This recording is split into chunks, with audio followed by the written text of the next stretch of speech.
চাকরি হারাচ্ছেন চিত্রনায়িকা পরিমণির সাথে অন্তরঙ্গ মুহূর্তের ভিডিও ভাইরাল হওয়া সেই পুলিশ কর্মকর্তা সাকলাইন। তার বিরুদ্ধে অভিযোগ নৈতিক স্খলন এবং শৃঙ্খলা ভঙ্গ। ঢাকা মহানগর গোয়েন্দা পুলিশের গুলশান বিভাগের অতিরিক্ত উপকমিশনার গোলাম সাকলাইনকে বাধ্যতামূলক অবসরে পাঠানোর প্রাথমিক সিদ্ধান্ত নিয়েছে স্বরাষ্ট্র মন্ত্রণালয়। এ বিষয়ে বাংলাদেশ সরকারি কর্ম কমিশনের মতামত চেয়েছেন তারা। শুরুটা বোট ক্লাবে গিয়ে অতিরিক্ত মদ পান করে পরিমণির মাতলামি ও ভাঙচুর। পরে এই চিত্রনায়িকার বিরুদ্ধে হত্যা চেষ্টা মামলা করেন বোট ক্লাব কর্মকর্তা ও ব্যবসায়ী নাসির উদ্দিন। পরিমণি ও নাসির উদ্দিনের বিরুদ্ধে পাল্টা ধর্ষণ চেষ্টা মামলা করেন। সেই মামলার তদন্তের সূত্রেই ঢাকা মহানগর গোয়েন্দা পুলিশের কর্মকর্তা গোলাম সাকলাইনের সাথে ব্যক্তিগত সম্পর্কে জড়ান পরিমণি। তাদের অন্তরঙ্গ মুহূর্ত ছড়িয়ে পড়ে সামাজিক যোগাযোগ মাধ্যমে।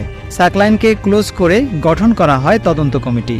৩ বছর পর সেই তদন্ত কমিটির ফাইনাল রিপোর্টে নৈতিক স্খলন এবং শৃঙ্খলা ভঙ্গের অভিযোগ এনে গোলাম সাকলাইনকে বাধ্যতামূলক অবসরে পাঠানোর সিদ্ধান্ত নিয়েছে স্বরাষ্ট্র মন্ত্রণালয়। চাকরিচ্যুত করতে মতামত চাওয়া হয়েছে বাংলাদেশ সরকারি কর্ম কমিশনের কাছে। এর আগে পরিমণির সাথে অনৈতিক সম্পর্কের বিষয়টি প্রকাশ্যে এনে সাকলাইনকে ডিবি থেকে সরিয়ে মিরপুরের পাবলিক অর্ডার ম্যানেজমেন্টে সংযুক্ত করা হয়েছিল। পরে সেখান থেকে তাকে ঝিনাইদহ ইন সার্ভিস ট্রেনিং সেন্টারে বদলি করা হয়। শিক্ষাজীবনের প্রতিটি ধাপে শীর্ষে থাকা ৩০তম বিসিএস পুলিশ ক্যাডারে প্রথম হয়ে চাকরিতে যোগদান করেছিলেন সাকলাইন। পুলিশ একাডেমিতে বুনিয়াদী প্রশিক্ষণেও পেয়েছিলেন বেস্ট প্রফেশনারি ও বেস্ট একাডেমিক এক্সিলেন্স অ্যাওয়ার্ড। সবশেষ সাহসিকতা ও দক্ষতার স্বীকৃতি হিসেবে রাষ্ট্রপতি পুলিশ পদক পান তিনি। এত অর্জনের ভিড়ে নৈতিকতার ঝুড়িটা যে কখন শূন্যের কোটায় পৌঁছেছিল তা হয়তো টেরও পায়নি খোদ সাকলাইন। সাকলাইন শুধু একা নয়, এরকম হাজারো সাকলাইন ঘাপটি মেরে আছে বলেই আমাদের দেশ ও সমাজ দুর্নীতি ও অপরাধ মুক্ত হতে পারছে না। সাকলাইনের স্ত্রী প্রশাসন ক্যাডারের একজন কর্মকর্তা। ২০২১ সালে পরিমণি কাণ্ডের সময় তার স্ত্রী ঢাকার পার্শ্ববর্তী জেলায় ইউনো হিসেবে কর্মরত ছিলেন। সাকলাইন দম্পতির একটি সন্তানও রয়েছে।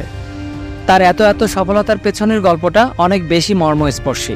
নিম্নবিত্ত পরিবারের জন্ম, সাকলাইনকে মেসে রেখে পড়ানোর সামর্থ্য ছিল না তার বাবার। তাই তো প্রতিদিন ৫০ কিলোমিটার সাইকেলে চেপে চারঘাট থেকে রাজশাহী এসে কলেজে ক্লাস করতেন তিনি। এরপর রাজশাহী বিশ্ববিদ্যালয়ে এই ইউনিটে প্রথম হয়ে সমাজবিজ্ঞান বিভাগে ভর্তি হন তিনি। পরে কোচিং ও টিউশনের মাধ্যমে পড়ালেখার খরচ চালিয়ে নেন সাকলাইন। চতুর্থ বর্ষের ফল হাতে পাওয়ার আগেই ৩০তম বিসিএসে আবেদন করেন এবং বিসিএস পুলিশে প্রথম স্থান লাভ করেন তিনি।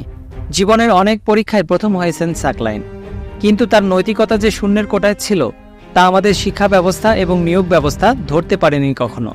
পরিমণি সাকলাইন কাণ্ডে বিভাগীয় তদন্তে বেরিয়ে আসে পরিমণির সাথে প্রায় রাতেই বিভিন্ন স্থানে দেখা যেত এডিসি সাকলাইনকে। রাত গভীর হলে লং ড্রাইভে যেতেন তারা। মাঝে মধ্যেই পরিমণির বাসায় যেতেন সাকলাইন। সবশেষ স্ত্রী না থাকায় সাকলাইনের বাসায় 18 ঘন্টা সময় কাটান পরিমণি। এরপরই জনসমক্ষে আসে তাদের অন্তরঙ্গ মুহূর্ত। Express news desk.